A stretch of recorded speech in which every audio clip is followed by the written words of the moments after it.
Hey, hello people, Bharat here. Day 6 of the 7-day Flutter app development series.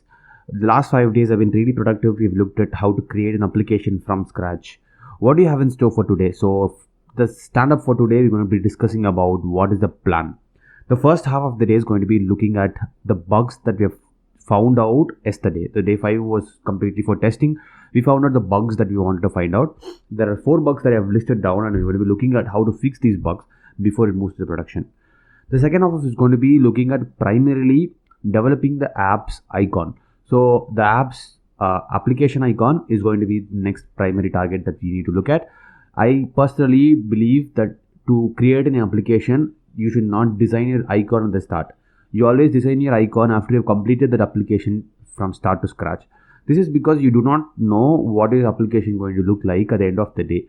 Like at the end of a development cycle, you come out a plan, you change a lot of things, you get a lot more confident in what you are trying to develop with just one icon. So you finalize with this icon, you can give a lot of meanings to this icon if you know how the application works.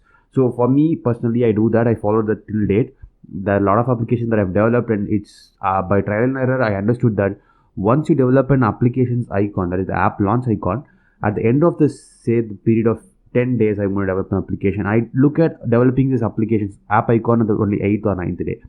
This has been really helpful for me because I know what I want the application to look like. I have chosen the color palette. I can give it a dark blue. I can give it a light blue. I know what the color palette is looking like. I can give the consistency also. That is what I primarily believe in, and that is what we're going to do today as well. We're going to spend not a lot of time because we do not want to lose a lot of time in developing the app application icon. If you are actually personally creating a brand, it's important that you spend some time and use professionals to build an icon. If not, there are a lot of free tools available, and I'm going to be talking about that in this video as well.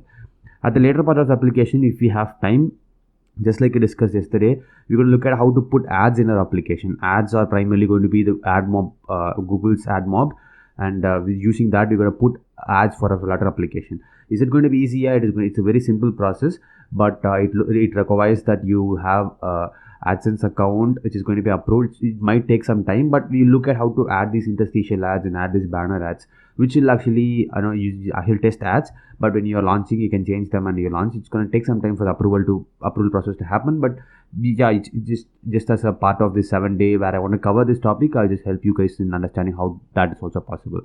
And we'll just straight away look at how to create things in this video that I'm going to be releasing in under 2 to 3 hours of time. You can watch everything in that video. Until then, stay tuned, subscribe to the channel so that you can get the notification as and when I release the video. Make something happen. Peace out.